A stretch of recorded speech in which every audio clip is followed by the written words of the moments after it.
Hello and welcome to another episode of Ideas to Enterprises, a podcast where we try and answer that very question. How do you go from an idea to an enterprise?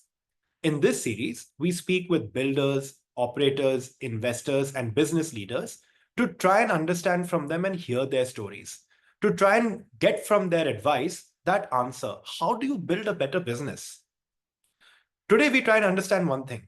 Every breakthrough brand just isn't built on fancy marketing. It's built on understanding.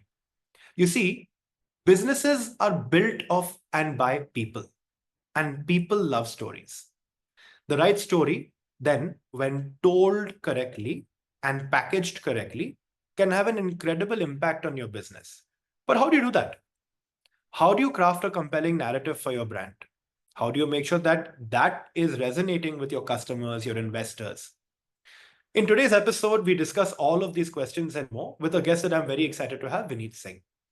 Vineet has been there and done that from idea all the way to enterprise, 20 years in marketing and brand building, right from his own company to large enterprises, such as when he was one of the early members of Google India, to leading large scale marketing campaigns in PocketFM, Delivery, and Byju's, where he also did that famous Lionel Messi deal and the FIFA sponsorship. More on that in the conversation. You can really feel his passion as we explore questions around whether to hire or to outsource, how to put together a crafted brand narrative, what is some practical advice for founders to stand out in a crowded market, and we will dabble a little bit in color theory. We explore the evolution of marketing, the power of creative storytelling. We learn from his insights on working on the intersection of business, content, and technology. I learned a lot and really had a lot of fun. I hope you do too. If you do enjoy the episode, please don't forget to subscribe. It helps you get updated with all the conversations that we're having. It definitely does help the podcast. For now, I give you Vineet. Vineet, hi, welcome. We're so excited to have you here today. Hey, thanks, Zaran. Really appreciate you guys inviting me, and I'm happy to be here. I think it'll be a fun chat. Absolutely. And given where ideas to enterprises, there's one thing that's super crucial in taking things from an idea to an enterprise, and that's marketing. And more importantly, how you tell the story. Can't be more excited to have someone like Vineet here telling us about his journey and more importantly, different stories along the way that he has seen. So to kick things off, Vineet, I'd love to learn a little bit more about your journey. Tell us a little bit about what you've been up to now and what you've learned along the way. Yeah, I mean, journey's been now to think of it, it's been a while. Almost 18 years now. Started off very lucky to start off with. My first job was with a company called Google, which is now known across the world, but at that point of time in India was very new. They just entered in, so started working with Google in India specifically for the India market, and then we were about, I think, first 20 people who started Google India, and pretty much it functioned like a startup of today. Everything you were doing everything at that point of time. You were doing marketing. You were doing um, working on ads. You were buying bean bags. You were figuring out what we should be, what the cafeteria should be serving for lunch. Everything. So did that for about 7 years. I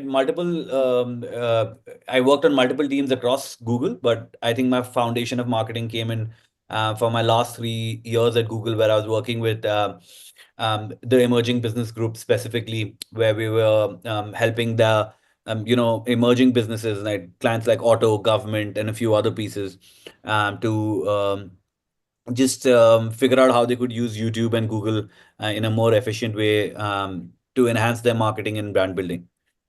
Quit Google to work on a couple of very freelance projects in 2014. Joined this company called Delivery, which was at that point of time was just starting up, an e-com logistics startup. Now has done an IPO, and Sahil and the team have done some awesome job in building that company out. Got a chance to work with Delivery. That was a really short stint. I think I worked there for a year. Was trying to set up an omni-channel business for them, and then failed miserably at it, and then moved out to then work on something on my own in Bangalore, where I am currently, where we were just trying to build an extremely we wanted to build an e-commerce imported good product line. Actually, that one did well. But I moved out, I think about after a year and a half, because I was like, I was bored. I wanted to do something more fun, and then jumped Sorry, into my. out of curiosity, Vineet, what were the imported goods?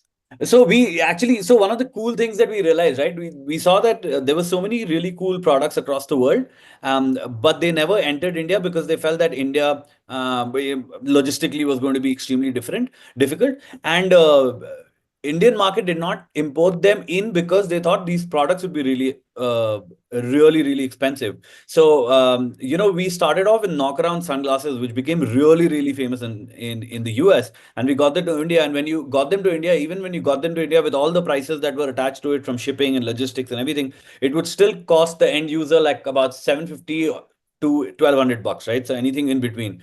And knockaround glasses were at that point of time a rage, right? The Snoop Dogg was wearing it, Miley Cyrus was wearing it, if I'm right, and everyone in the US was using it. So we started off with knockaround, then we got an anatomicals to India, which is a bath and body product from the UK, and then a couple of other brands. So pretty interesting. We were charging them a fee for getting them to India. We were also taking a cut out of what we were selling, and we just partnered with Flipkart and Amazon at that point of time, and we tried to do something really cool with it. The company is actually doing pretty well even now, and I'm still advising them on a couple of things. But yeah, I moved out to go into hardcore advertising, work with this agency called Digitas, which is part of the Publicis group, which is one of the biggest advertising groups in the world. Led their Delhi office, worked with clients like Nestle, Nissan, JK, Jeep. We launched Jeep in India, and then few other really cool brands. So hardcore advertising experience, and then moved on to become the first CMO for WeWork India, and built the brand WeWork in India. This was WeWork, while globally was a renowned brand in India, just entered in with the help of Embassy Group, and got on board as the CMO to build that brand. And then from WeWork, what happened was, because Embassy and WeWork had a JV in India, Embassy was like, hey, listen, why don't you take up a group CMO role um, for the entire group, which included WeWork, Olive, Hilton, and everything else that Embassy, the real estate company, owned. And so I did that, and I thought it was one of the most fascinating things that I did in my life. Worked with some really cool people. Karan, who's the CEO for WeWork, and Aditya was the CEO for Embassy. And then moved on from there to join Byju's, which was an extremely interesting 2.5 years. Won some fascinating awards. I think first it now the brand team to win a Cannes from India, first brand film to ever win a film fair in India, New York Film Festival. Worked with FIFA, did a sponsorship with FIFA, Messi, the biggest deals, and also got some great amount of learning from a crisis perspective as well. To think of it now, I mean, you can laugh about it, but every day at Byju's, especially in the last couple of months, was a crisis. So handling that and trying to build around that, I think great learning. And then post Byju's, it's been a year that I've been with a new age entertainment company called PocketFM, which is an audio entertainment firm. To explain to listeners what is audio entertainment, is Netflix without the video, right? So just fictional stories and audio. And I think, I was chatting with a couple of people just yesterday, and I was telling them, like, you kind of think that who's listening to audio, but there are a lot of people, 200 million people, 100 billion minutes consumed. So yeah, journey has been just that, and been varied set of experiences across large brands, and B2B, B2C, as people bracket it in. But a lot of fun, a lot of learning, and I think some really great people who I've learned a lot from, and some great mentors. So everything that I attribute to where I am today, and even good enough to being on this podcast right now, I think is to all those people who've been around in this whole journey of 18, 19 years. Vineet, first off, congrats on all the awesome stuff you've done. Congrats on winning the Black Lady and all the other accolades. I think while there's a lot that goes on and a lot of talk that happens at the crises at Byju's, there was at one point in time a real moment of pride that an Indian startup was getting a super mega global star like Lionel Messi. And the fact that you were the one that managed that, kudos. I think I can't have chosen a better person to chat with because you've done idea, enterprise, and all the way in between from your journey. Probably we'll start at the idea one. You set up your own company, and there are a lot of founders here that are listening in. And when we ask them, guys, tell us what your questions are, I think the number one question that came in was, we all have very limited budgets, we have limited resources. How do we think about building a brand? Do we just hire a CMO and give them a bunch of budget? What does brand building mean to an early stage idea level company that has probably a few dollars short? So that's a great question, right? Um, and it is specific to India, right? It's a myth that you need really large amount of money to be able to build a brand in India. I think that's something that um, is a huge myth. And not that I'm saying you don't need money. I'll have a lot of brand and marketers listening to this and telling me like, what an idiot! Why are you making life difficult for us? You need money, but you don't need large scale money. When and and people are going to turn around like, hey, listen, you got Lionel Messi, you did BCCI, you did FIFA, you obviously had large chunks of money and easy for you to say that. That kind of money is needed when you want to go out and establish at a large mass scale and get global recognition, right? So there are two kinds of brand building. One, you're just stepping up to build your brand step by step, getting known. And then the other is that you want everyone and anyone to know about your brand. And now, how I'll divide that also is um, the first step when you have an idea and let's say you've got it to market, your idea needs to be good enough, or your brand needs to be good enough to be creating an association with people who need the brand. What I mean by that is, you have an idea of a really cool toothpaste that you've got into the market, right? Now, when you're beginning, your brand needs to be built for only people who are going to brush their teeth, right? You're not going to build this brand for anyone and everyone. And maybe brushing teeth is a bad example because everyone's doing it, but like you won't do it for the That entire particular niche. Yeah. population, right? You'll only do it for people who really, really need it, right? What that does is it creates a certain amount of association for you with people who genuinely need the product. When you are a bigger brand, when you're a bigger, like you become a bigger piece in the market and you want to go out to scale, that's when you start building the brand for anyone and everyone. What I mean, and we spoke about this earlier also, everyone who loves a BMW doesn't necessarily have the money to buy a BMW, right? Everyone who loves a Ferrari doesn't necessarily have the money to buy a Ferrari. So, but BMW still creates a campaign that touches various people across various touch points in their life. The reason is that when they want to, or when they have the ability to buy a BMW, BMW should be part of the consideration set, right? So when you're starting off a new idea or a new product, you don't want to be in the you don't want to be in the large set right from the get-go, right? You want to first just sell to people who really, really need your product, right? So the idea for building a brand at that point is going to be frugal and be true to your story and be very authentic about your story. I think we are able to do those two things and then add a little bit of money, be frugal about it, and target the right people. That's the most important. If you're targeting, see, brands are not built in a day by targeting 101 million people and say, hey, okay, this is my brand. You can run a Twitter campaign which will cost you like what, 1 lakh rupees, but have yourself trending on Twitter, or do something really gimmicky in a country like India and then get all the attention and you feel the brand is built. But that's not what uh, That's not a brand. building for, right? You only build first.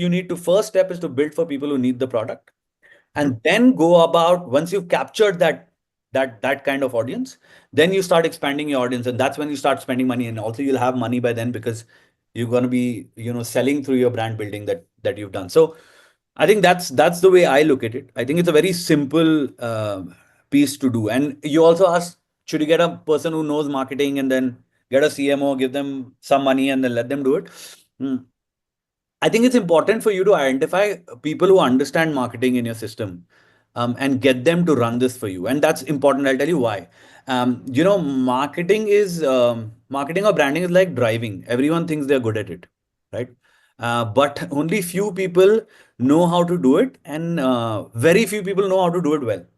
Hmm. So but everyone thinks they can do it, right? So if you sit in a any meeting that is a marketing meeting of any company, large, small, startup, you'll have even the legal team also might have marketing ideas, right? And they'll be like, oh, why should we, let's do this, let's do that. Now it's not bad. It's great to have ideas flowing, but I think the people who best know, understand the market, understand the dynamics of building a brand are important for you to have them on your roles as soon as possible, because the people who understand branding and marketing will be able to also be extremely frugal and targeting the right people and help you build brand. So I think that's the way I look at it. You may be spending money on a good marketer, but remember, if you spend money on a good marketer, he'll save you millions of dollars by doing the right thing at the right time and at the right place. So that's my advice. I think fascinating because that gives us three different threads to pull on. I'll just pick one at random. You said you have to first find that right set of people, that right audience that identifies with the product you're building.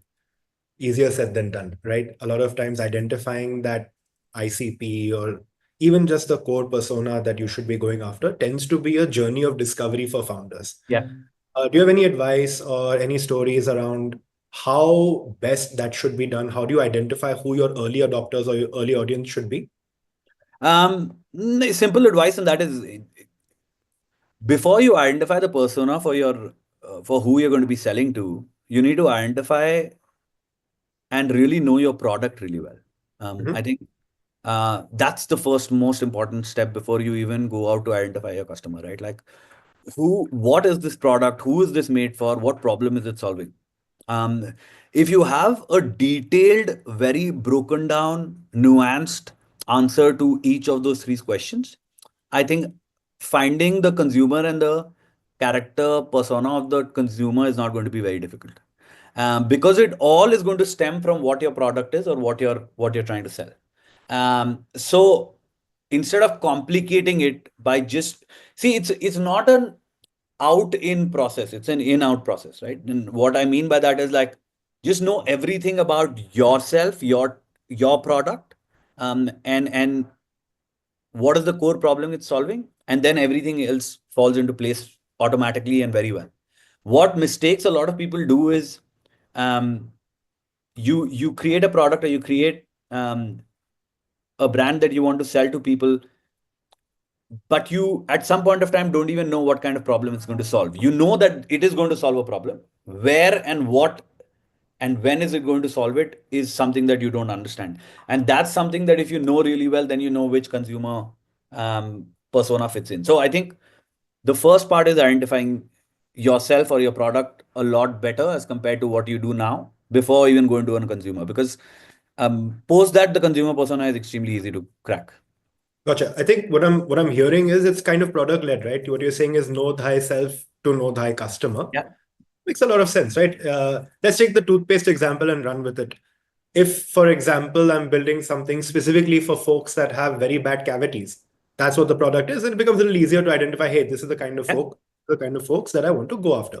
But keeping in that, let's go with the second thread. You say once we identify, we then start to build a story around it. Now, toothpaste is a great example because it's always fascinated me. It's the same series of ingredients told in 1,000 different stories. Brush with this toothpaste and the girl next door loves you. Brush with this toothpaste and suddenly you are a member of the nation. So how do you take a product and start finding, or what is the process that you kind of do in discovery of building and crafting a narrative and story around a product? Yeah, that's great, right? I see. That's why, um, in a country like India where you have so many products, and let's take the toothpaste example, right? It's the best example to explain this whole piece, right? You've got about, I'm sure, 150, 160 brands of toothpaste, or products. Don't forget brands, toothpaste, right? But I think the ones that we know of are like what, five or four. You'd know Pepsodent, Close Up, Colgate, and a couple of more, Dabur. Patanjali's come up with toothpaste and a few others. So about 5 to 10 is who we all would know. Hmm. Um, and if you look at the exactly like you said, right? If you look at each of them, they've all picked up an extremely different USP for themselves, right? One is fresh breath, right? Someone is saying आपकी toothpaste में नमक है क्या, right? um, what does namak do to you? You have no clue what it does to you. Why does toothpaste need namak? You don't even. Got it namak now. हाँ, but आपके toothpaste में नमक है कि नहीं? Then you have something which is organic. कि why do you want to get up in the morning and put something which has chemicals in it and or whatever products, artificial products in it? Why don't you just go with something organic? Hmm. So the the simple idea, see, in a market like India, right, where every 10 kilometers you have different, almost different sensibilities, right? You have to really go out and understand a nuanced product benefit, and or a product ingredient. And when I'm saying ingredient, I don't mean by what you're putting in the product, but um, how you're creating the product, and then use that to sell in a unique way. See, everything in India, that's why storytelling is such an important part of a marketing ecosystem in India, right? And the reason is because, like I said, toothpaste mein namak, matlab, hardly anyone cares about toothpaste mein namak, right? But the story around how they built it, कि क्या आपके toothpaste में नमक है, that whole FOMO that they've gone and created. If you look at that entire storyline, it's like, bro, you're missing out. You don't have namak in your toothpaste, and you're like, whoa, I don't have namak in my toothpaste. What the hell? When I watch that piece, right? And then I suddenly order namak in my toothpaste, and I get that namak, and I'm like, okay, but what do if someone asks me why did you order this? You're like, Because because okay. I mean, toothpaste mein namak nahi hai. So what I mean to say with this is ki, and also see, there's a very thin line of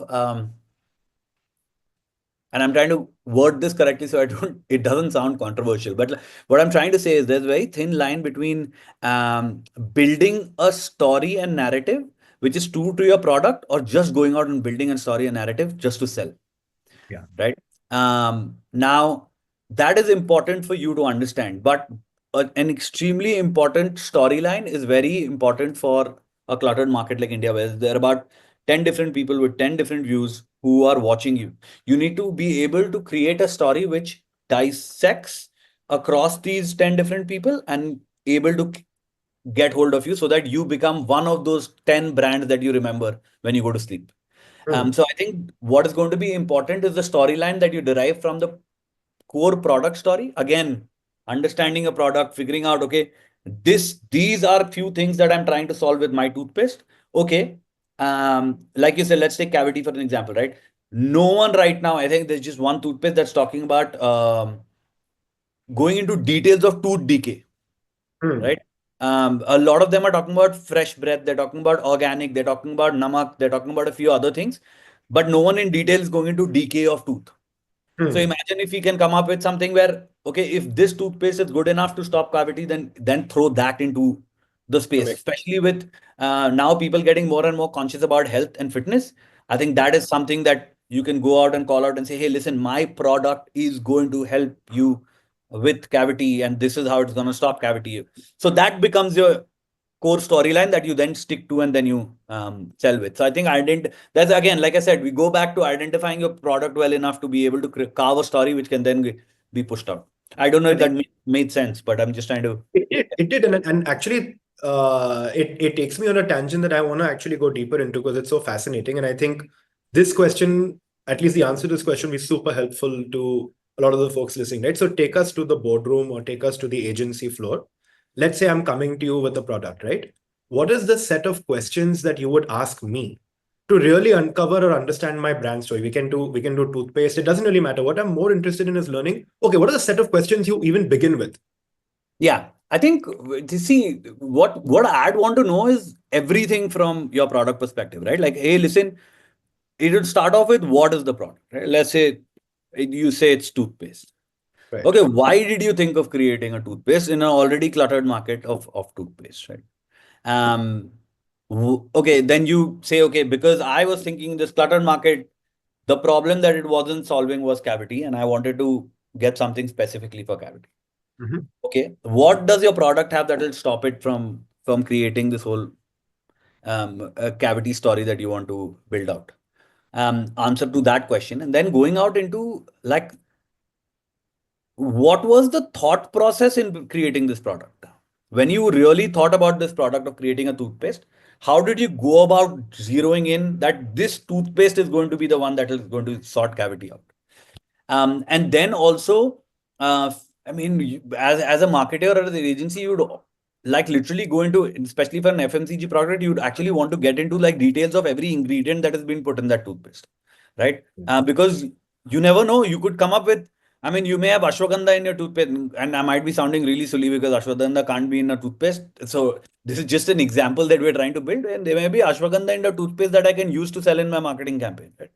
I can use that and say, first of its kind toothpaste that has ashwagandha ever in the world, right? And that is what's going to sell your product. And the cavity thing may not sell it at all, right? Hmm. So the here, what I would, as an agency or as a marketer, I would want to know every, like I would want to know the soul of this product from where, when it came to your mind to now the finished product. Like, what did you think? Why is the color of the pack red? Why are we not making it white? Even that, like everything that can dissect the product, that I can maybe land up using to become the hero essence of my campaign is going to be what I'm going to be asking you. So, like I said, like what, why, ingredients, what problem are you trying to solve in your head, what problem you're trying to solve, and maybe that's not a problem that the world is going to be looking at all. There are a lot of products that come in saying, oh, we're going to solving this problem, but they land up becoming something else completely. So all of that, all of those questions, it's mostly around everything to do with your product and know it inside out completely. No, it's interesting. It reminds me of that now very famous scene in Mad Men, right? Where they realize that one part of the process of making a cigarette is toasting it, and then they say, "Hey, wow, Yeah, it's toasted," right? So toasted. it's another way of essentially letting us know that when we build a product, there's very often something in that product that we just take for granted, but the market might find very exciting. Very fascinating, and exciting and fascinating things are what sell. And Madman's a great example, right? And or any advertising agency, right? What they crack when with a new client, what they always want to crack is what from this is so fascinating that when I take it to the world, see, in a day, right? Every day, almost every day, since the time you step out in the morning, get up in the morning on your phone, till the time you go back to sleep on your phone, right? Traveling, eating, office, spending time with friends, family, you come across 700 to 800 brands in a day. You don't even realize it, right? But you are coming across, and the ones that stick to you have done something fascinating for you or have a fascinating story on. So when you go to bed, there only from the 700 you'll have like one or two every day that is like, if you have to really go back every day before sleeping and saying, oh, which are the brands that I interacted with today, you will end up remembering only one or two because they've left a little bit of mark on you because of a fascinating storyline or a fascinating benefit that they've given to you, right? And that is what, as advertisers or marketers, is what we want to go out and sell. If you are able to sell that, if you are able to create, become those two brands that Zaran is thinking of when he's for some reason thinking of brands I interacted with at the end of the night, is is what marketers and advertisers want to do. So to be able to do that, they have to have enough arsenal from your product to be able to create that storyline that will not just resonate but also stick and Hmm. make people really think about it again and again and again. Vineet, I'm curious, yeah, like there are these famous examples like the toasted one from Mad Men, kya aapke toothpaste mein namak hai. There's a bunch of these that we can relate to and when it comes to the consumer FMCG side of the world. Are there any really cool campaigns or really cool brand stories that come to your mind in this same vein when it's in the tech startup ecosystem, maybe even something from India, anything that comes to your mind that you think did a really good job of something like this? Yeah, I mean, in India, I think, see, FMCG obviously cracked it really well, and Unilever did a quite a cool stuff. Ogilvy in India has done some really cool campaigns that I think have stuck. I mean, let's take the Cadbury Dairy Milk, Kuch Meetha Ho Jaye campaign. Iconic, right? I mean, it's something that's stuck with you always. Globally, obviously, they're the big ones, Nike, Just Do It, and few others. But I think one of the really cool ones that I feel that happened in India very recently, and I felt a brand that they built themselves really, really well, keeping in mind also that they were making a product for pan India. So a lot of Hmm. startups in India right now, right? They're building products for cities. I mean, they want to go pan India, but it starts from, let's say it'll start from Ahmedabad or a Delhi or a Bangalore and then move on. But this brand Zomato, obviously, right, was creating a product pan India throughout, because I mean the product, it was the product. People are going to say product wasn't easy, but the product was easy, right? They were going with food. The simple basic thing that you need every day is food. But how they made a brand out of it, I think is the coolest thing that you can see, right? I mean, it's easy to go about and say, just Google it, or it's easy because they've been doing it for 10 years. They've spent tons of money in being able to do that. And that's why when you go out and meet anyone, you'll be like, huh, just Google it or figure that out, right? But in the last 5 years, for people in home saying let's Zomato it is Yeah. actually a pretty cool way to be building a brand. So they did a lot of things right, right? They got um, they obviously started with the next see, that was the understanding of the product. Why they knew that they were going to be building this product for a pan India audience. They started off with people who were single, were college students, moving into people who really liked eating outside, moving into people who were bored of who maybe working in different cities and they don't want to spend time cooking. So it started off like that, and then obviously captured. And obviously, India changed also in the last 4 5 years. A lot of eating out habit has started a lot more. So, but how they built the brand throughout this change, I think, has been extremely, extremely fascinating, and something that every marketer can take take learnings from. I think it's beautiful, and I'm not saying they didn't have the money. They did have the money in the later stages, but how it started off, how they see, one of the key points of building a brand in India is if you start becoming a part of the dining table conversations. Are being part of the moment. If you're part of the dining table conversations, right, that is it.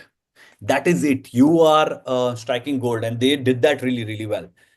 Be it their offline campaigns Mm. with really quirky billboards, or they did online campaigns. Obviously, now having their founder market a lot of it through the right kind of messaging.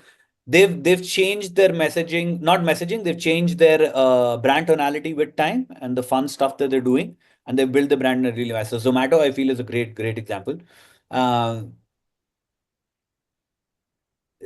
I think another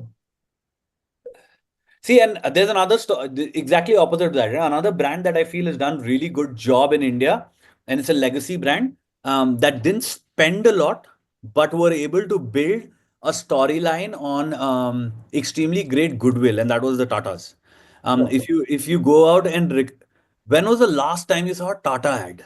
It'll be very difficult to remember it, but you know Tata as a brand because they built it on legacy, goodwill, and a lot of word of mouth. Again, I'm not saying they didn't spend money. They've spent money. They've spent money on Tata Steel, building on that. They've spent money on a couple of other brands. But overall, the kind of giant that Tata is, that kind of money they've not been spending on advertising. It's a brand built on a lot of word of mouth and goodwill. So, and that they've stayed true to that, and they've not changed with that, even with time. So that has obviously. So those are two styles, right? One is a new age brand, I think, really new age, got the right thinking, tapped into the right moments at the right time. And the other one is just strict to its core truth, and just build on that and been successful in building what they've been able to build. Something on a personal note, my career, my very first internship was in the marketing department of Tata Technologies. So I can speak to them really, Yeah. really the legacy and goodwill. But you said something a little bit earlier. I want to pull that thread because it's something that incidentally a lot of founders also said, hey, we'd love to hear from Vineet on this, which is you said I get up in the morning, I see 700 brands. Probably I don't even see the other 1000 brands that are advertising to me as I flip through my social media, as I flip through or I do my daily drive, right? So there's this massive clamor for attention. Every day there's every morning 100 performance marketers push out 10,000 ads. How do you stand apart? How do you manage to tell this story? How do you get people to recognize and see your brand? What do you do? Like, how do you think about these challenges? I'm sure it's still Yeah, difficult, even at a Pocket FM scale.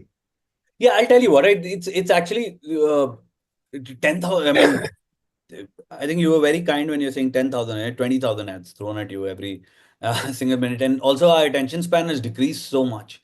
And especially after COVID, we're now, we get bored very quickly. I think our patience with content, with everything around us has decreased because we were locked in houses for 2 years. So now, after that, everyone came out like, "Meko sab kuch abhi jaldi jaldi dikhao sab kuch." Everything needs to be consumed as quickly as possible. And also, you were consuming so much content when you were locked in for 2 years that you're like, you suddenly are like, boom, boom, boom. Okay, I know what's happening. I know what's happening. Yeah. Um, I think again, see, this is where see for me, digital platforms right now, you have to understand. See, digital was always in the beginning when it started off, and this was 2006, 2007, and for everyone, digital was a little bit of a novelty. Why should we spend on digital? Internet penetration on India was really, I think, at the lowest at that Right. point in time. So brands were like, why would I spend on digital, right? Then came a time when it started obviously increasing, and then Geo happened. Post Geo, everything has changed, right? And penetration in India is all time high. You obviously have like people across India, smallest of places, consuming content, consuming brands, getting to know of brands, sitting in the corners of the country. Now, digital platform for me is uh, while it is a great platform to reach more and more people, I think because it's so cluttered, as you pointed out, because Mhm. everyone is using it, because digital also is like now part of hygiene plan. So if you're not on digital, you're really missing out on reaching to audience, right? When you make a platform a hygiene platform, that means that everyone's going to be on it, right? That's what's going to happen for every brand, every B2B, B2C, B2 whatever you want to call it is on digital, right? They would want to create a brand with that ecosystem where there's so much of reach. However, I think the trick that a lot of people miss is crafting interesting storylines while selling your products or selling your brand. What I'll have tell you that what hook? I mean. Yeah, I'll tell you what I mean. Um, you're watching about 100, ads in an hour, right? Again, and then what happens is oh, I'll give you actually an example. I don't know if you remember the Mocha ad that Star Sports created. This was the India Pakistan Mocha ad, right? Where they obviously said that Pakistan's got another Mocha and that. So the thing with Mocha ad is key when they created it for the first time. When he created it for the first time, this was in the middle of a clutter of a lot of sports related activities, right? And then suddenly you had something extremely refreshing from an idea perspective, the game and stood out. And the core idea was that, Pakistan is getting Mauka every time, and then you have, they get it every time and they lose that opportunity for whatever, right? So it worked really well the first time, right? It really worked well the second time. But the innovation in that story declined after that. It Mm, wasn't new anymore. By the way, if you know, and if you'd go back, Mocha has happened at least 4 or 5 years in a row, right? But you'll remember only the first two times. correct. You'd still remember the song whenever it's used. But the concept, you only remember the one where he's going on taking out the patakas from the cupboard and putting it down, right? So that's what I mean. I think the storyline needs to be innovative enough to catch an audience's attention. See, while we are cluttered and pushed with a lot of content, we are also an extremely intelligent audience. And we catch on to interesting storylines, catch on to interesting ways when you sell.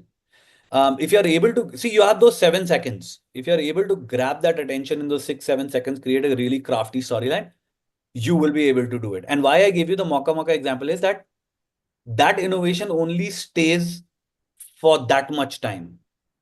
Then you move on, you start selling. You maybe see, you have to keep innovating your story to be able to sell um, and attract more people, because that idea only sells for, I mean, that much time, because after that people who are seeing it again and again are like, for them it becomes a blind spot. So I think being innovative, being very, very interesting and fascinating with your content and the way you're selling is going to be important, as compared to just pushing out budgets and just having someone there selling your product saying, "Arey, is toothpaste mein namak hai?" Right? So I think, and I don't know why I'm stuck with the toothpaste mein namak, but like I think that is going to be an important piece.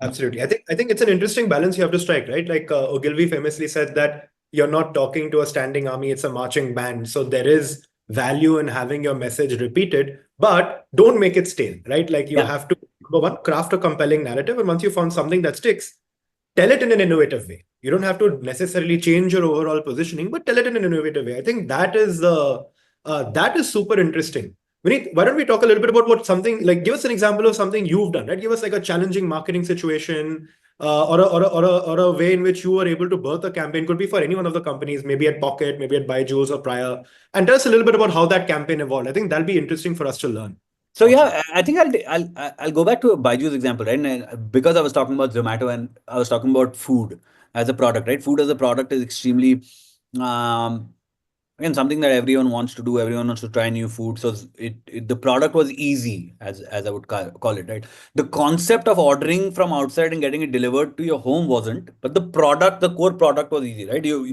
It was going through food. So with Byju's also the exact same thing, right? The product was essentially easy, which was education.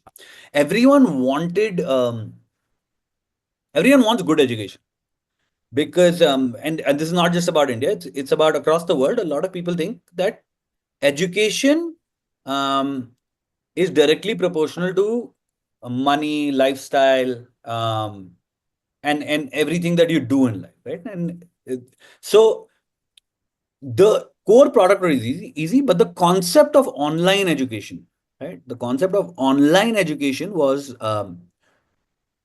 difficult to sell, and the brand was not about just education. It was the the concept was online education, right? Um, and if you wanted to sell online education straight up, I think we would be in a place where we would be competing with schools. We would be competing with tuitions, private tuitions. We're competing with coaching classes. A lot of that that have legacy narrative, right, across cities.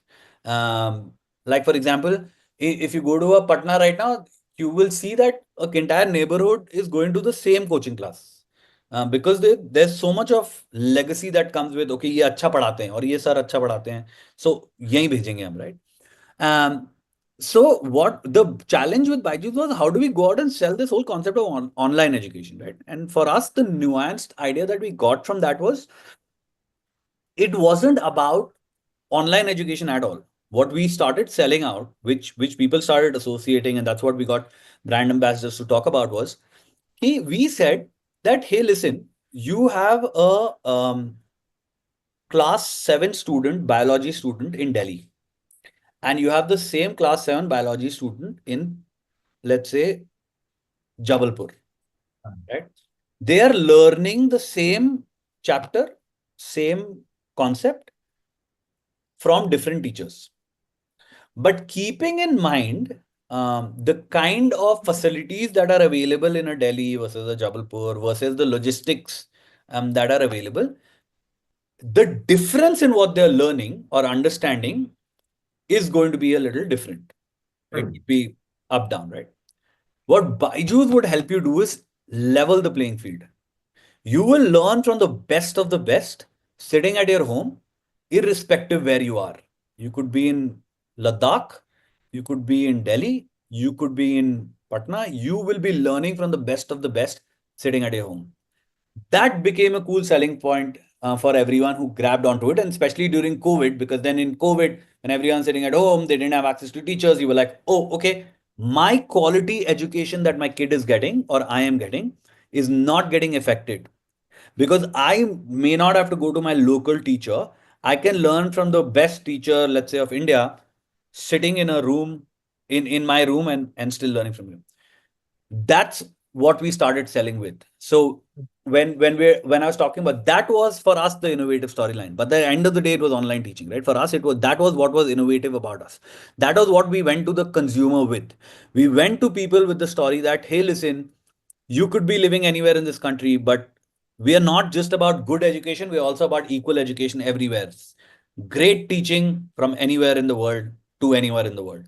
And I that think essentially is sorry, what we started sorry, selling. Vineet, I think this is where I think that alchemy, that magic of marketing is really important, and this is what people can learn. So what you said was this really fantastic brand promise of we will democratize, we will get you what a kid in a tier one city is learning, a kid in a tier four city has access to the same. That's a pretty complicated and long story to tell, right? So how do you convert that sort of dense brand promise ethos into a campaign or a marketing message that people? So how did you actually do it?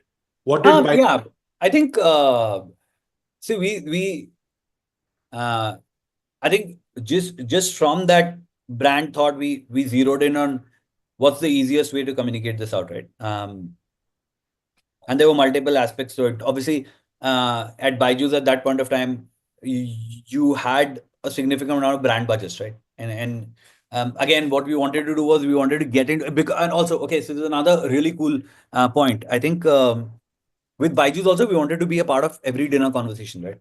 yeah. And the reason why we wanted to also do that, because like food education is an extremely important aspect that is discussed every day in your life, especially across tier 2, tier 3, tier 4, right? Everyone's like focus कि मेरा बच्चा अच्छी सबसे अच्छा पढ़ाई होना चाहिए and he should get the best education.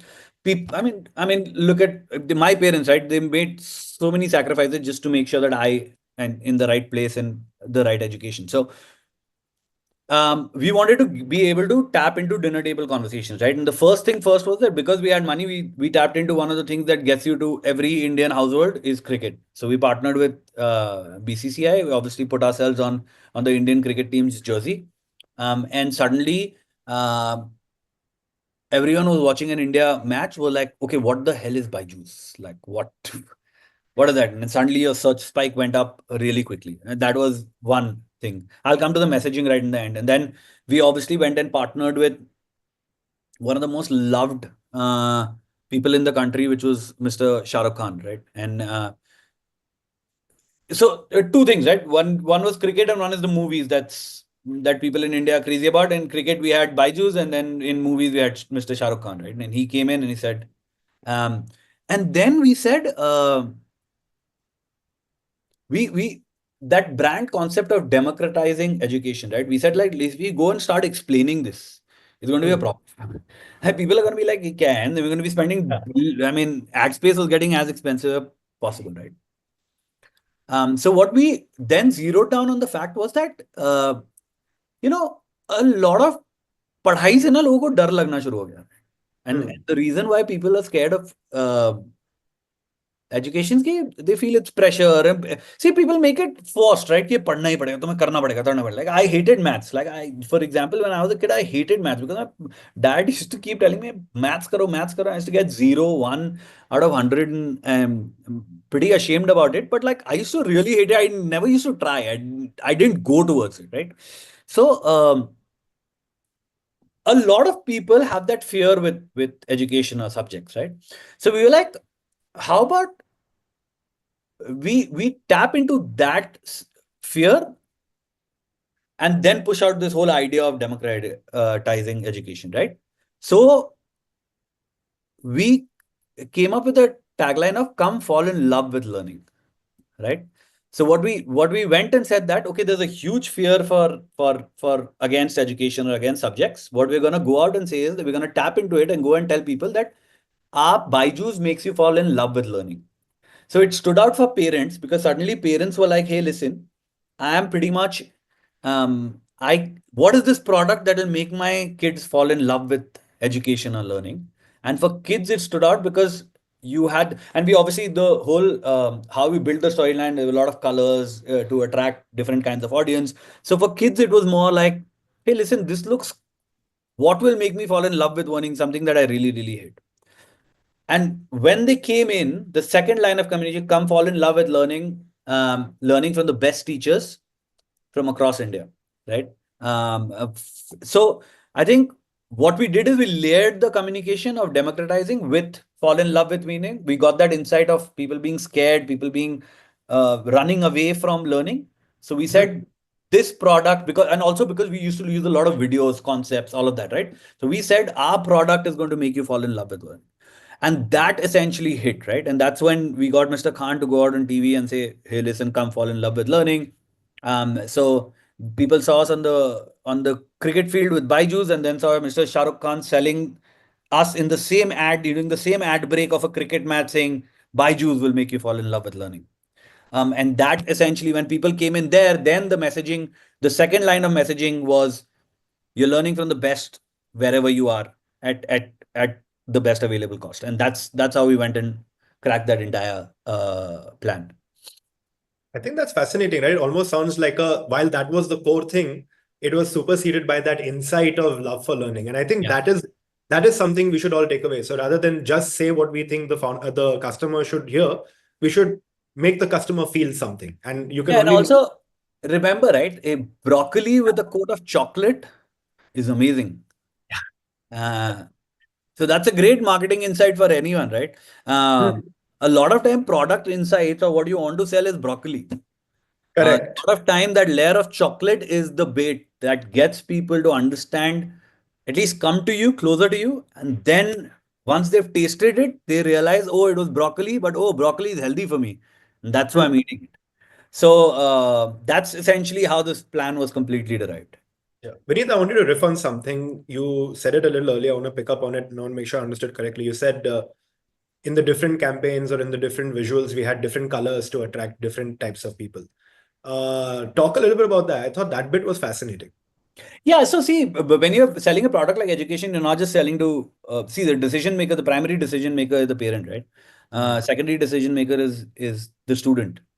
And when I'm saying, and sometimes it's flipped, because sometimes students are like, "Hey, listen, I want this, Papa. I want this, Mama. You have to get it for me." So they become technically primary influencers to the primary decision makers. Hmm.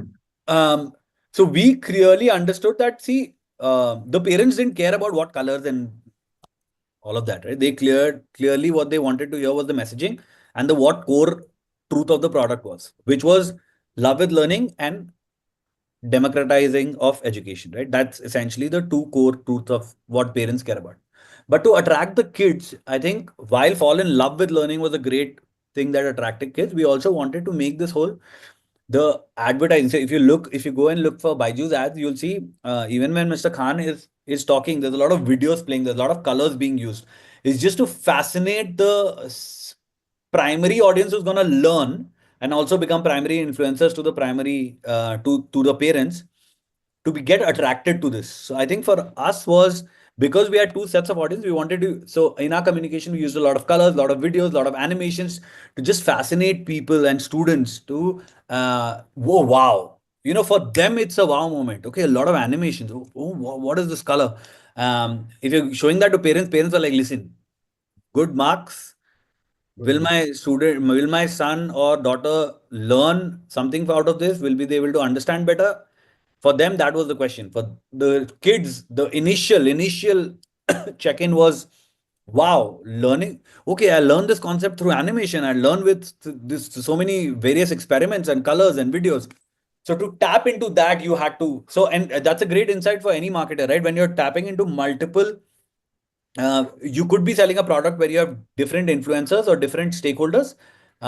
You need to be able to craft your communication, not just in terms of how you're talking, but also in terms of how you're designing every asset that you create that is going to be communicating. That could be your packaging, that could be your how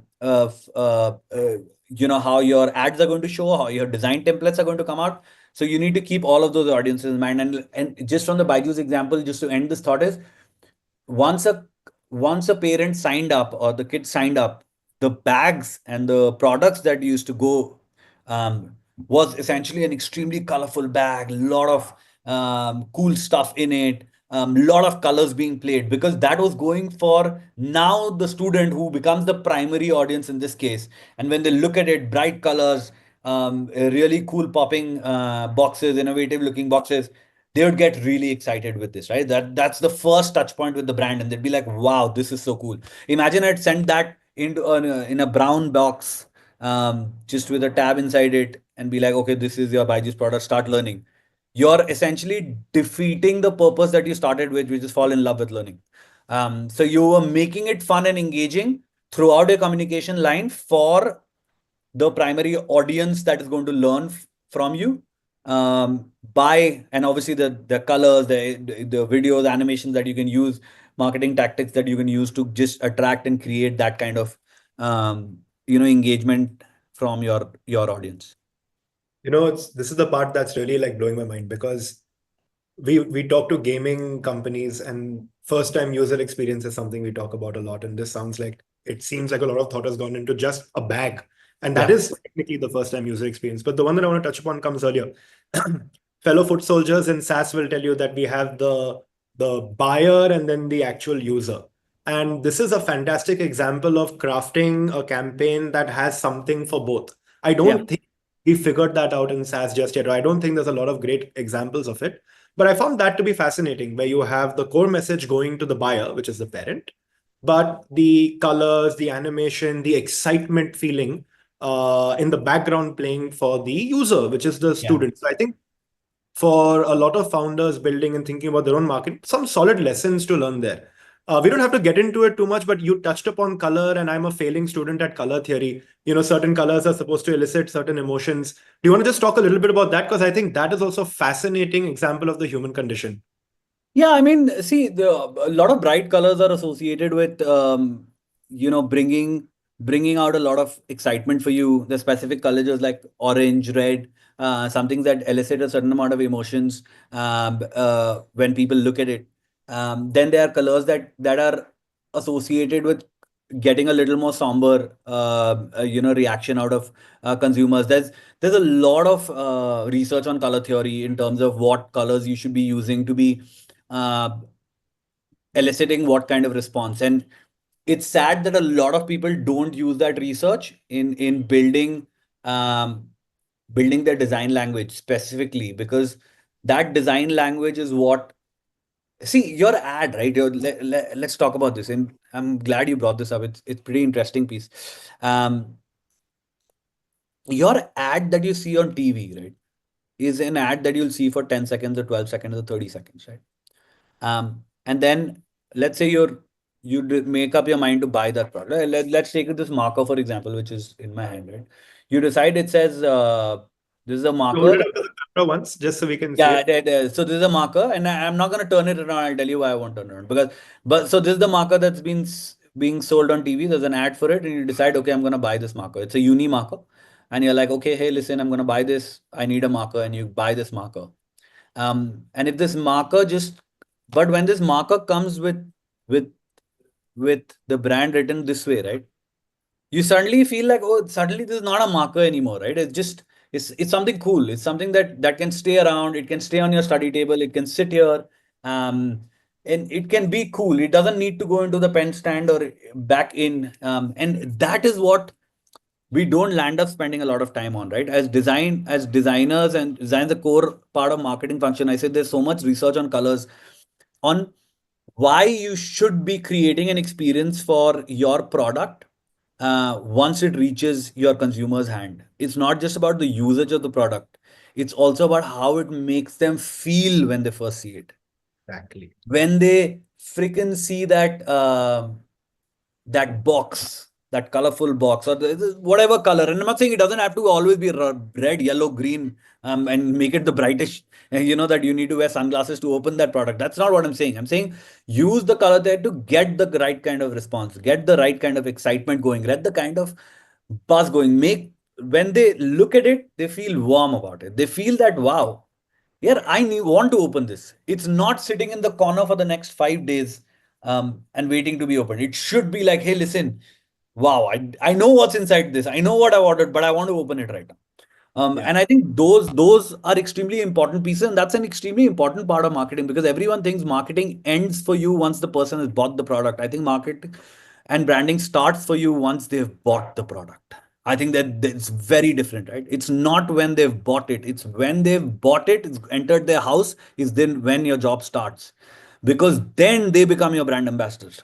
That's when they become start speaking about you. That's when they start talking about how cool this brand is. And that's when 10 more people who are associated with that person will be able to associate with you and the brand. And there's nothing better than word of mouth to build a brand in a country like India. And that only will happen. That will only happen once the product reaches someone's house or hand or use or whatever. Like it doesn't have to be a physical product. Like the experience is what builds your brand. So for any marketer that is listening, it's not just about selling the product. It's about after that the most important part of marketing starts.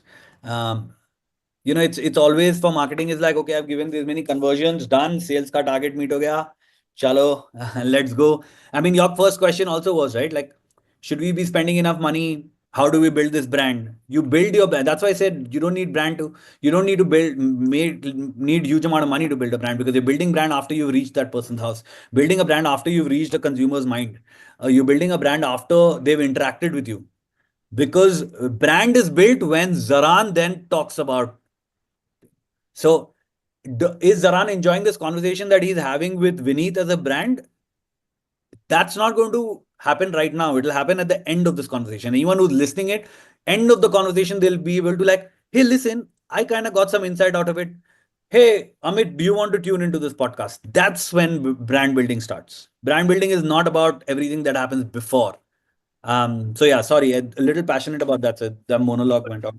I think that is what fascinates me. Yeah. I'm also quite passionate. I think the bit that I picked up and that's playing in my head is, and for the marketers and founders listening, there's a reason why Tinder is red and Facebook is blue, and not the other way around, right? Yeah. I think that bit is fascinating. You said something a little bit later. I want to switch gears, but using that to switch gears, right? You said I fulfilled my quota. I've done my thing. Now, whenever I see memes around marketing, the number one meme is the fight between marketing and sales. Right? Sales, yeah. So it happens. We know it happens all over the world in every organization, big, small. Uh, Tell a founder, yeah, how does he make sure this doesn't happen? How does she make sure that marketing and sales are in tandem? Or even better, what can the person who's heading the marketing function do to make sure that these guys are always in harmony?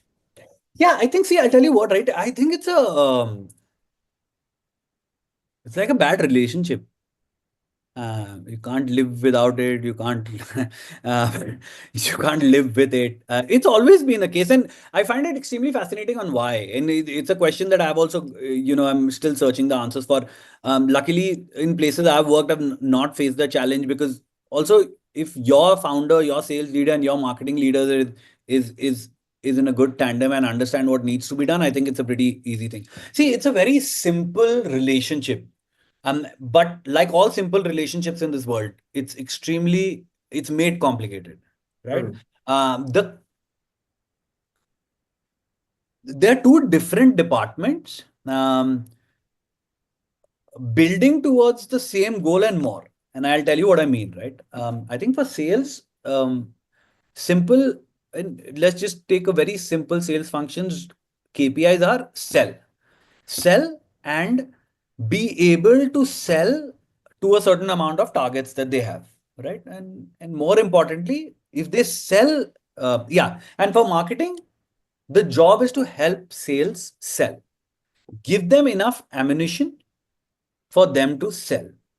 If I take the context of a battle, these guys are the entire people who are soldiers who are fighting right in the front, and marketing is supposed to provide the arsenal. They have enough and more to be able to fire, right? What marketing needs to understand is that the more help they give sales, the more sales will be able to be well equipped to be able to sell better and sell well. If they're able to sell well, your product is branded and marketed well. Hmm. So it's all a circle that goes in, right? It's not just about marketing helping sales sell. Sell ने target मिल गया, अरे हमें क्या मिल रहा है? हमें कुछ नहीं मिल रहा.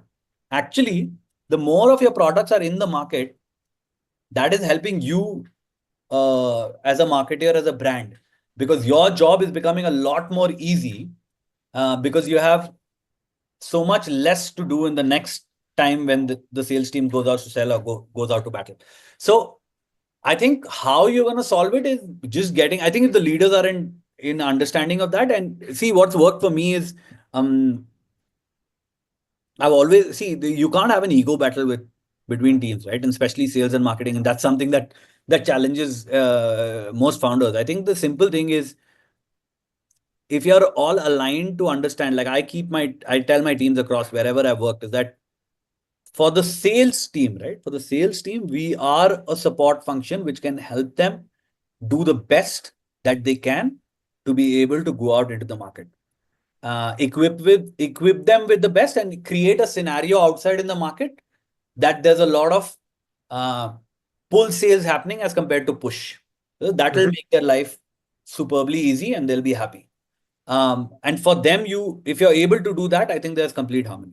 But if you're only going to be thinking yourself as a support team is just there to supply, then I think there's going to be ego battles and issues. So I think it's more a culture thing than process. If you're able to build that culture, and I think I was speaking to Mansi earlier, and I was saying the same thing. I think I strongly believe that if you're able to build that culture, it's great because if you start creating process, I say this quite often, world creates a smarter idiot every time you create a new process. So I think it's just important to just build on the culture of thinking that sales and marketing together is actually not just about helping sales meet target, because if sales meets the targets and does well, it's actually your marketing that's worked for them to be for them to be able to hit that. And also it does a lot for you outside in the world because your product is out there in the world. That's marketing in itself. And that's happened because the sales team's gone and sold it. So I think if you're able to build that culture, I think there's no challenge in that. But So I yeah, think that's why I say between the sales and marketing, it's about culture and not process. If you start making a process between these two hardcore egoistic teams, oh, if marketing didn't exist, how would sales sell? Oh, if sales didn't sell, marketing wouldn't have the budget to. Then it's never gonna work. You'll always be dousing fires. it's always funny to hear whenever I'm reviewing things with a startup, the head of sales talk, and then right after the head of marketing talk, and the two very different stories Yeah. uh, that are often brought to bear. But let's move on. Yeah, let's talk about things that we've talked a lot about things that Sorry, should and just on that note, and that's why a lot of startups are moving to a role called head of growth, which has sales and marketing actually both do. both in it, right? So I think that's why founders have been like, hey, listen, I don't want to deal with this drama. Hire a head of growth, put sales marketing under it. Finished. It's evolving, right? So I think Facebook truly invented that function, and it was housed under product. Yeah. So, but bringing product to this table adds another level of conversation altogether, right? But I think that was their deep insight. How does all product and marketing decisions roll into the same unit, and then how does one team specifically scale for growth? I think when to hire a growth team has become a topic, a really interesting topic in the last couple of years. Do you do it right up front? Or do you start building a level of metrics or level of understanding of the company before you turn that lever on? Actually, do you have anything to say there? What is I the think my thoughts are that you have to be you should have been able to build a little bit for yourself in the market as well as internally before you can hire a growth team. I think uh, going out at it right from scratch is see that's the other thing, right? What we spoke about. I mean, there's so much of internal getting your house in order when you start. So important before you go out into the market and go full peg. So I think for me, I think growth is it's not that far away, but like at least not right in the beginning. I think you should get your house in order and then go out and hire a growth team, which can then take that house into the market and do wonders with it. right? So, Vineet, I think that is fascinating when we understand the right time to hire. And these are a lot of things founders should do. I think it'll be cool to spend a couple of minutes on what they shouldn't. So, what are common mistakes you've seen early stage companies make in their brand building, in their marketing journey that you want to make sure everyone hears so that they avoid it? Yeah, I mean, one of the common ones is if you've hired someone to do it, let them do it. Right. And that's the most common. And I told you, like, it's marketing brand is like driving. Everyone thinks they're good at it. So what Hmm. happens then is that when you have so many ideas, see, remember, you can have 10 different ideas to sell a product or build a brand. But I think there's only one that's going to work. And Hmm. you need to trust the decision of the person you're paying big money uh, to to be able to build that for you. I mean, let's say you've hired someone, right? You obviously got a good guy from wherever, and then uh, not letting him. I'm not saying don't give ideas, share a lot of ideas, but trust him on the execution and the decision making on those ideas. So I think that's superbly important. Um, I think that's a learning that all founders should take. Because also I'll tell you why, right? Because founders are so close to the functionings of a company, right? And then it's not just about, I think, the marketing function with everything, right? They're so close. They build this idea. It's core to their heart. I mean, it's their baby, right? So they want to be very close to everything. But that also does especially in a function which is extremely subjective. Like for example, marketing and branding. They're part of marketing which is completely which is based on science. There's digital marketing and a few other pieces. But there's also a lot of subjectivity in the ideas and concepts that you throw out in going in the hope of building the right narrative that can help you build your brand. In the subjective ideation process, it comes across a lot of time. It comes across as a barrier when you have too many pieces going into one person who's trying to build this brand for you. So that I think is one. Second, I think is throwing money is not going to. So I mean, I know that well-funded startups will be like, "Acha, ye lo, $1 million, go out, finished. Next brand tomorrow morning when I get up, brand should be made." Not going to happen. And I'm not talking about the money. I think brand building is an extremely slow process. And when I'm saying slow, I don't mean 10 years, but I feel you need to understand that it's important for you to give it some time.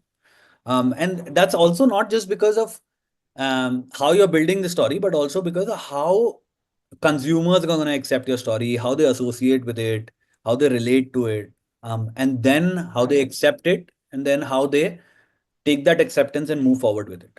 So that's the process that happens in building a brand. So I think that is another one that you need to really stay away from, that throw money at a problem, especially a brand problem, and think that it's going to get sorted. The third one I feel is on time. I think, and I'm keeping it separate again from the time, because I think ये brand क्यों नहीं बना, brand क्यों नहीं बना, finders और लगे हम मार्केटिंग में इतना खर्चा कर रहे हैं, ब्रांड क्यों नहीं बन रहा, right? It's two very different things. You're selling your product and building a brand are two different things. So understanding that is going to be extremely important. You need to be able to differentiate between that. And like I said, branding is a slow burn process. So, and also then the fourth one is figuring out the right KPIs, right? For both marketing and branding. So if marketing, it's conversions, it's CTR, it's all the different kinds of metrics that you have from a digital perspective. For branding, it's a lot more subjective. The search trends, brand recall, brand subjectivity, a lot of that. So I think just figuring out the right metrics, sitting with your brand head, or even you as a founder, if you're running brand or marketing, tracking the right metrics is extremely important. Always, because some people, like for example, I'll give you an example, right? Some people are so focused on they see some people marry marketing and branding together, right? They'll be like, हाँ हम अच्छा sales कर रहे हैं, हम KPIs meet कर रहे हैं, हमारा CTR अच्छा है, our click through rates are great, our CPC is great, amazing, तो हमारा ब्रांड बन गया ना? नहीं, because you're essentially just, see, that's the difference, right? If you want to go out and sell the BMW, that's different. If you want to go out and make BMW the most loved and known brand, that's different. Metrics ही अलग है ना दोनों, because here you have to just sell. You have to say like, I put 10 rupees and I've sold. So I'll give you a WeWork example. I know yeah. So for WeWork, marketing would be selling a seat or selling 100 seats. Getting business to understand that co-working is a core way of working and new way of working, and getting them to buy that, influence them to be able to attract them to come to a co-working space and try it out and figure out, oh wow, this is the cool thing that's selling. Building a brand for WeWork would be building brand WeWork, irrespective if people want to work in WeWork or not, or buying a seat at WeWork or not.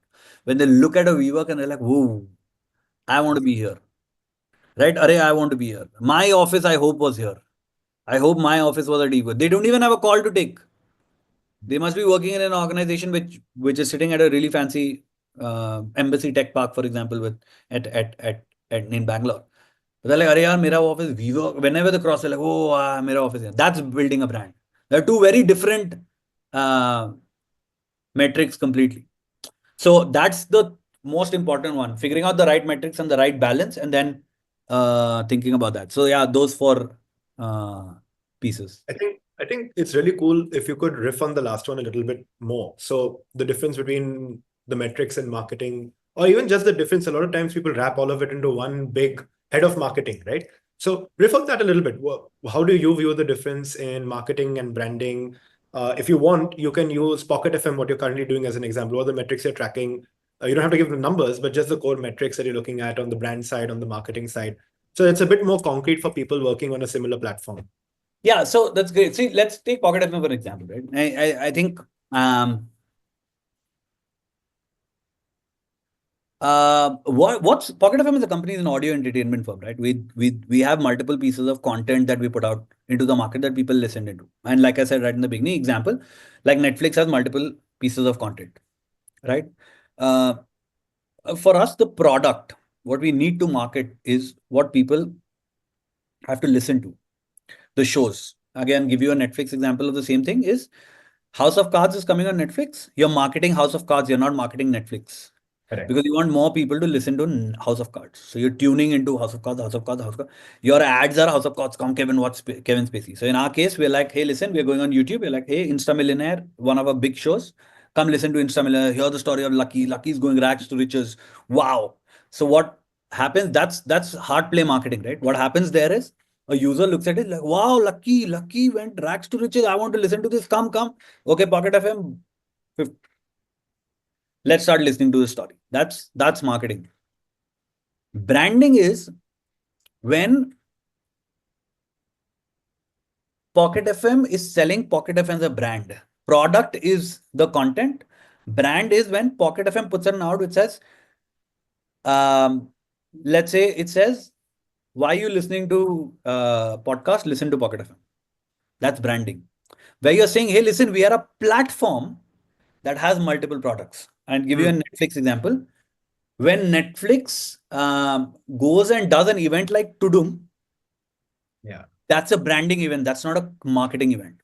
Where they're going and saying, hey, listen, we have a platform that has House of Cards, that has all the different shows that they have, right?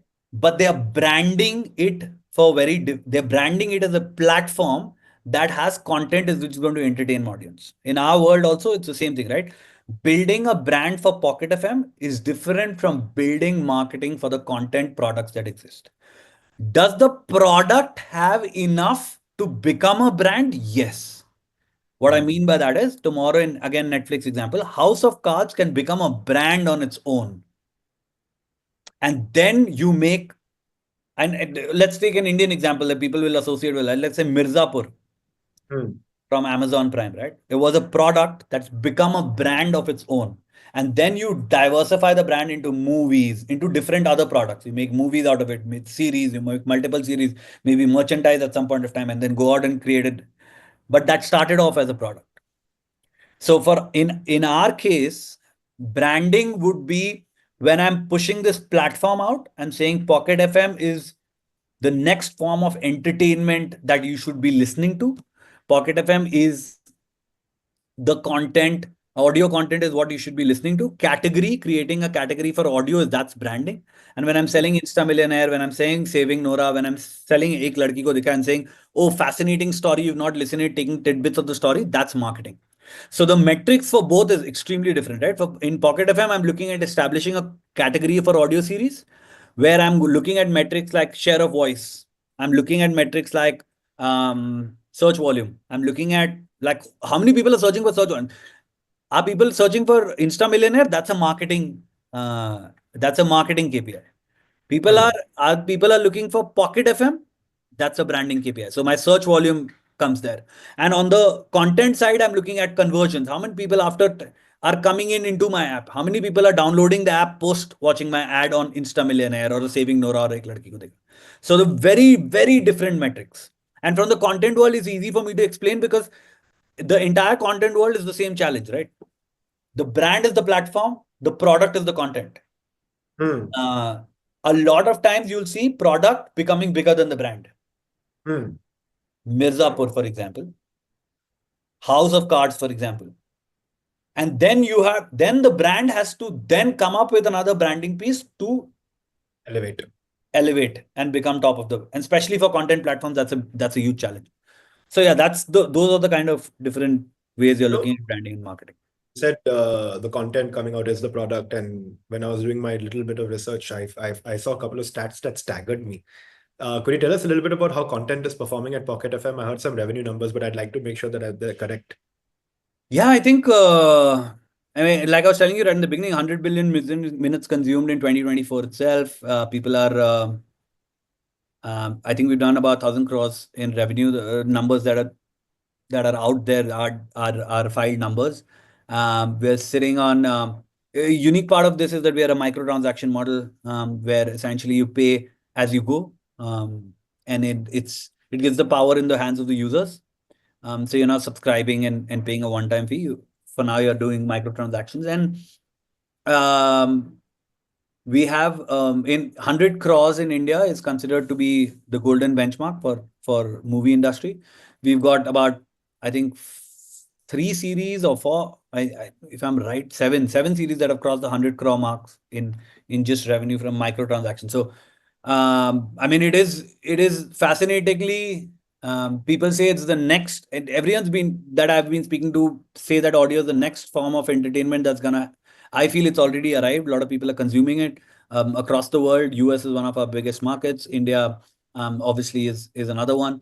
People are consuming audio and how. And see, it's also not very like from an Indian audience perspective. If you look at it, audio storytelling has been in our DNA for a while. I mean, if you go back to your childhood, um, I mean, grandparents, parents telling us stories, going off to sleep was always audio, right? It put you in another world, and then you were like very fascinated with it. And now it's making a comeback because you're still allowed to go in another world, and it doesn't stop you. You don't have to be staring at your mobile or your television or any other screen. It lets you do what you're doing, and still be able to be entertained. So that's why audio is a huge um, next level of entertainment that you're going to see like expand extensively in the next few years. No, for the longest time, the narrative was India is just a DAO farm. And I think Pocket FM, through microtransactions, generating over 1,000 crores of revenue, is putting to end that narrative. And we're now in this age of the Indian daily paying user. So we're so excited and glad to see startups break that mold, create those things. It's been just such a pleasure, man. Honestly, from a personal perspective, just learning from you, going deeper into areas like color theory, just out of my personal interest. I've learned a lot. I do hope that everybody else has learned a lot, and I hope you had fun on today's conversation, man. I did. I'm sorry. Obviously, went on a rant in few of those Those are questions. my favorite parts. Those are my favorite bits. But no, I just feel passionately about it, and I'm always happy to be talking about it. I feel it's one of the best jobs I've had. I think crafting stories, as a marketer, as a founder also of anyway, the best part about when you're sitting and listening to a founder who's created a product is the story behind how they created that product. And all marketers do is give that story a couple of wings, and the product and the brand flies. So I think that's my job, and I love that part of my job, selling stories and creating stories. And I think it was really fun chatting with you. I know I kind of forgot about being on a podcast, and it just went free flowing. But yeah, it was a fun chat. Thank you so much, and I was glad to be here. Cheers, Vineet. Thanks very much, and we look forward to hosting you again very, very soon. Cheers.